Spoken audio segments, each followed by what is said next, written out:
Olá, aqui é a Helga do canal Desde Espanha. Ontem eu trouxe um artigo ao meu canal, na verdade uma carta de Monsenhor Viganò às mães da Itália.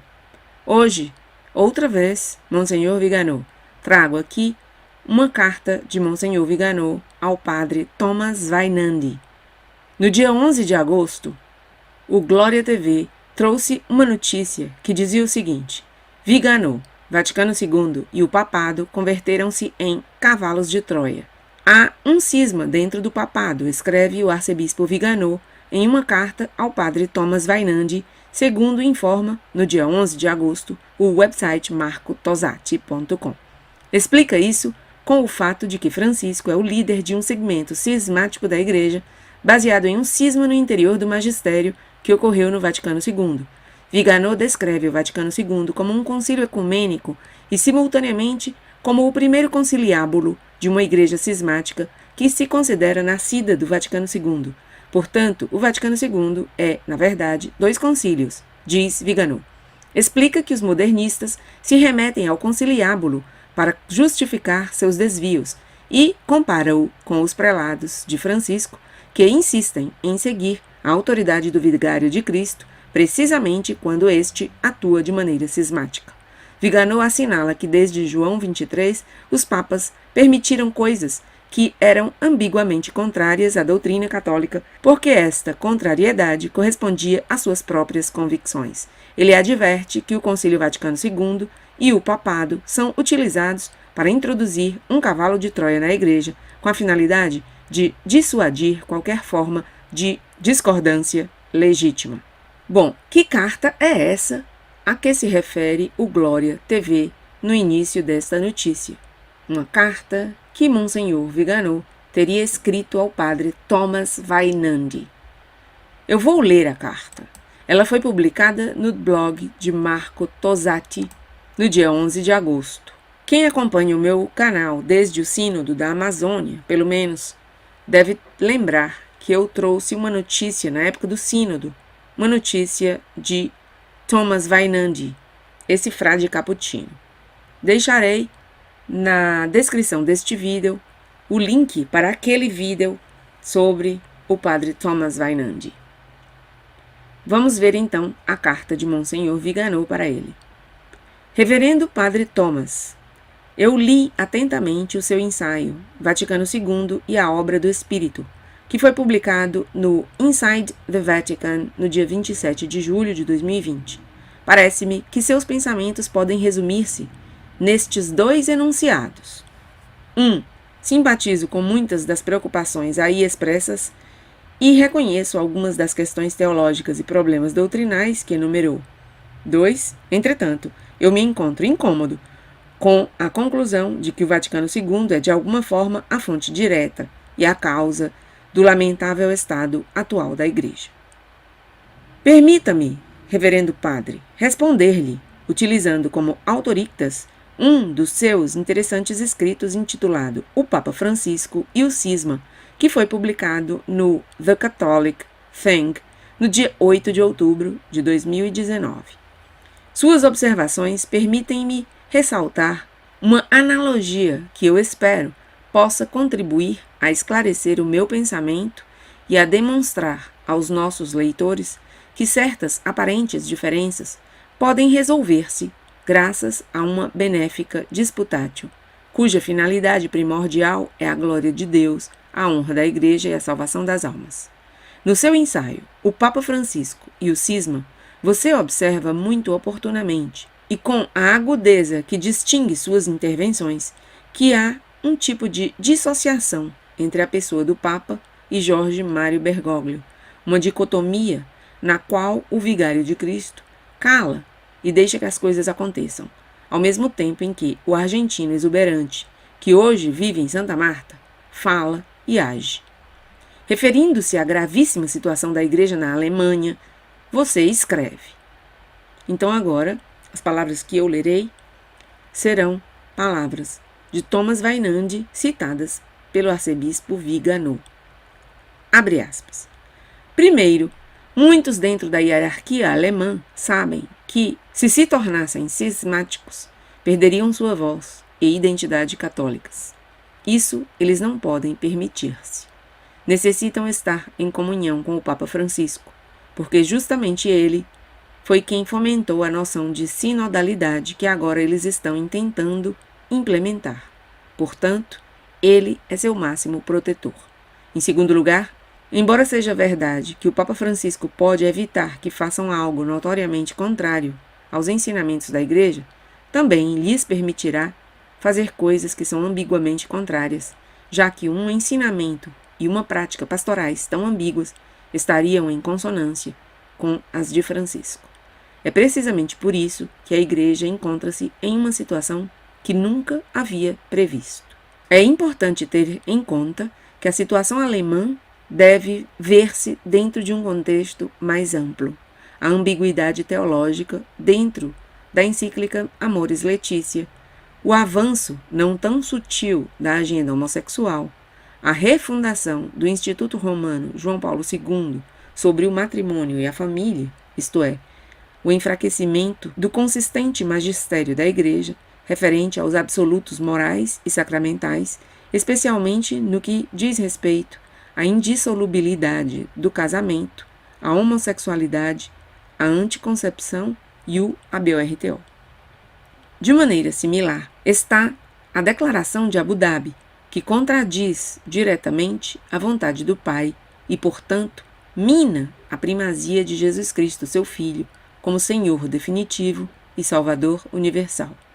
Além disso, o presente Sínodo da Amazônia está repleto de participantes que simpatizam com e apoiam todas as coisas anteriormente citadas. Assim, há que ter em conta os numerosos e teologicamente questionáveis cardeais, bispos, sacerdotes e teólogos a quem Francisco apoia e promove para cargos de alto nível eclesiástico.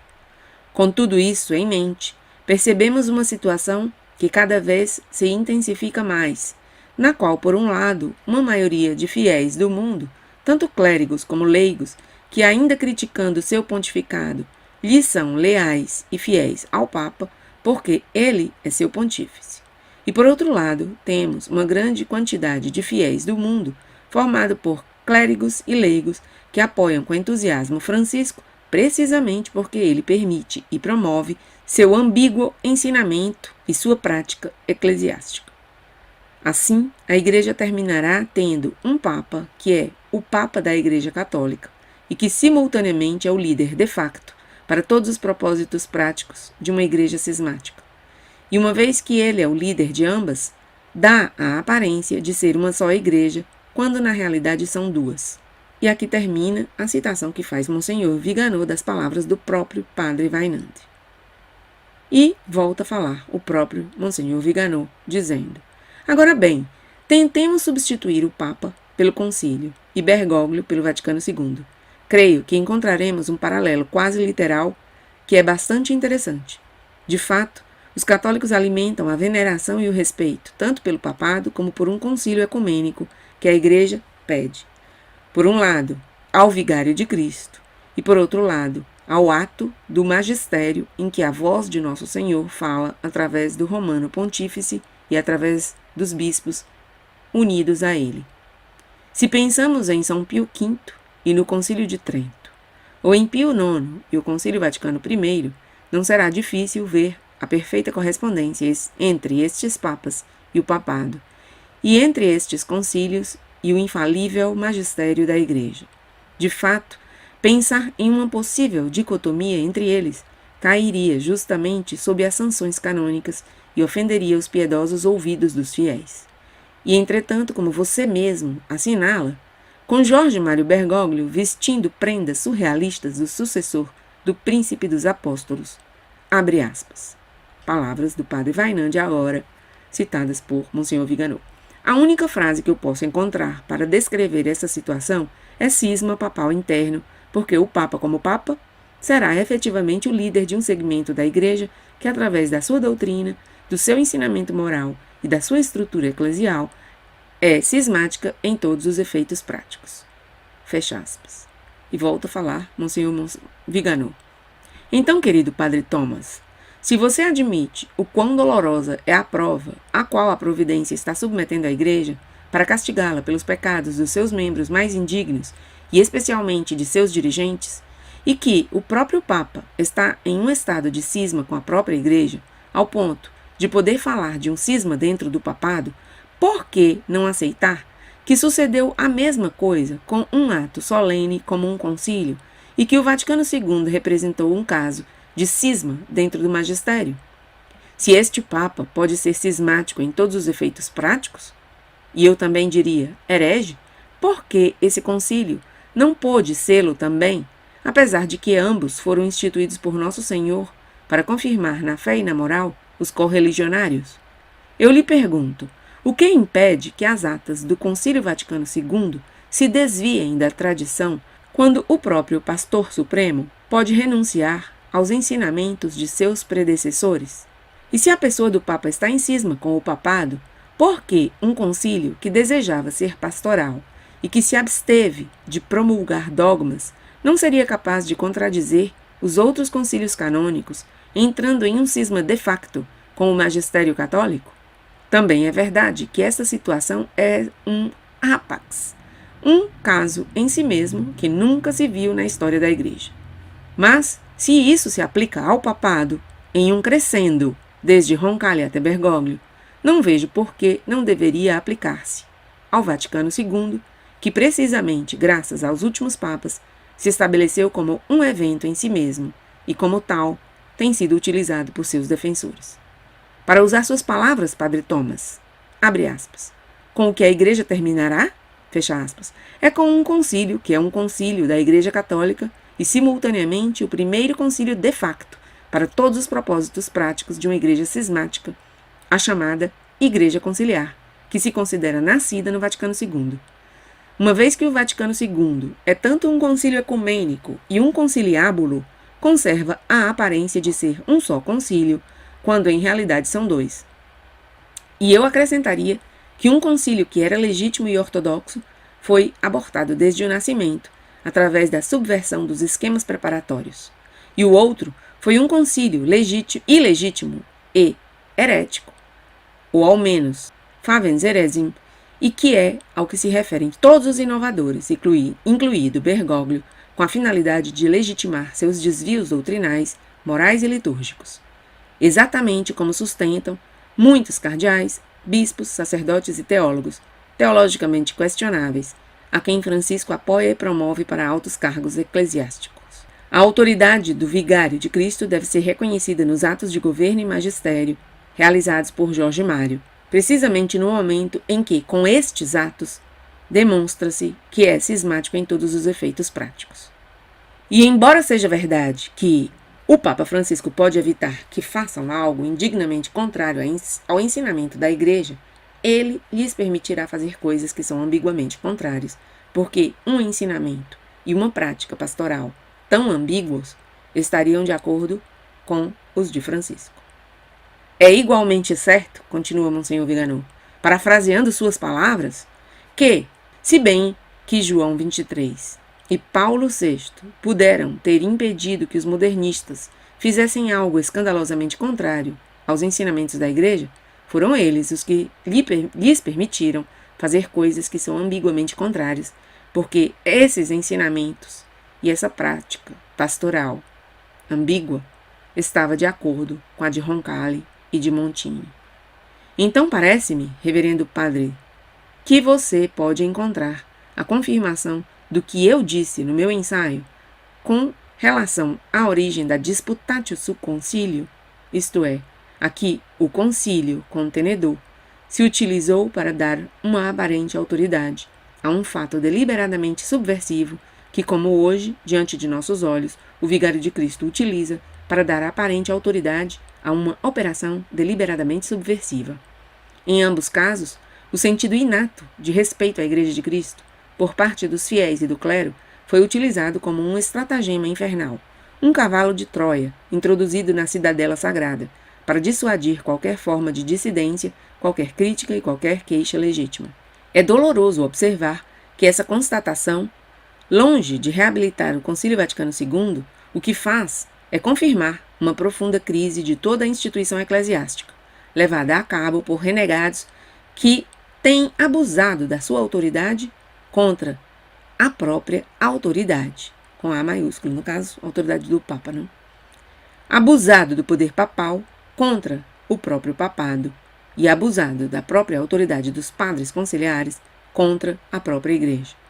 Uma traição tortuosa e covarde operou desde dentro da igreja, como já o havia predito e condenado São Pio X na encíclica Pascendi, assinalando os modernistas como os inimigos mais daninhos da igreja. Não esqueçamos que Dante coloca os fraudulentos no 9º círculo do inferno. Reverendo e querido Padre Thomas, receba minha bênção. Assinado, Carlo Maria Viganò, arcebispo. Bom, então aqui o que vemos? Que o Padre Thomas Weinand concorda com que são preocupantes algumas questões teológicas e problemas doutrinais levantados por Monsenhor Viganò, mas, por outro lado, ele sente-se incomodado com a conclusão de que o Vaticano II é, de alguma maneira, a fonte direta e a causa do lamentável estado atual da Igreja. Em resumo, é isso. E Monsenhor Viganò tenta mostrar ao padre Weinand que o escrito que ele tinha publicado em outubro de 2019, intitulado O Papa Francisco e o Cisma, serve bem para, analogicamente, dizer que não só o Papa é cismático, como também o Concílio Vaticano II é um concílio cismático. Bom, dito isto, no dia 16 de agosto, outra vez, o Glória TV trouxe uma notícia cujos protagonistas são o padre Weinand e Monsenhor Viganò, e dizia o seguinte: Padre Weinand, o arcebispo Viganò está influenciado por alguém. Ao ler a resposta datada do dia 10 de agosto do arcebispo Viganò para ele, a pergunta que surgiu na mente do padre Thomas Weinand é se Viganò escreveu ele mesmo aquela carta, segundo informa no dia 13 de agosto ao website catholicworldreport.com. Weinand não duvida que Viganò assinou a carta e que Viganò está de acordo com o conteúdo da carta.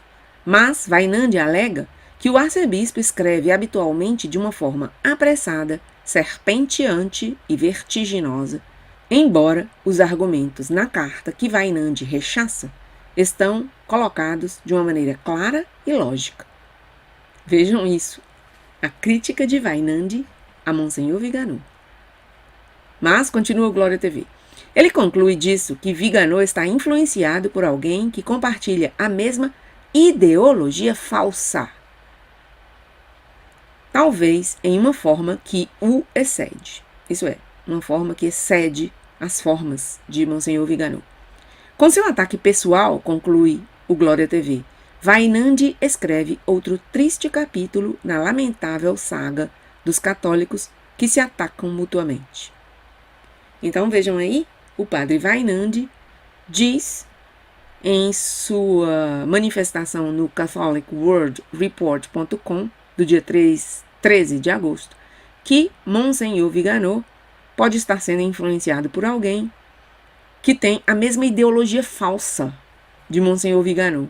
Weinand considera que Monsenhor Viganò tem uma ideologia falsa e, por cima, diz que Monsenhor Viganò habitualmente escreve de forma apressada, serpenteante e vertiginosa, mas que nessa carta última que eu acabo de ler para vocês, os argumentos estão escritos de forma clara e lógica, então que, portanto, não devem ter sido colocados aí pelo próprio Viganò, e sim por alguma pessoa que o está influenciando. Ver para crer. É incrível isso. Bom, uma pena, não? Cada dia vemos como Monsenhor Viganò vai ficando cada vez mais só. Foi abandonado pelo cardeal Sará. Eu não trouxe a notícia, mas também o cardeal Zen acha que o Concílio Vaticano II foi muito bom, discorda dos termos em que se manifesta Monsenhor Viganò nesse debate sobre o Vaticano II, acha que o Vaticano II não está na raiz dessa crise, tampouco o cardeal Zen.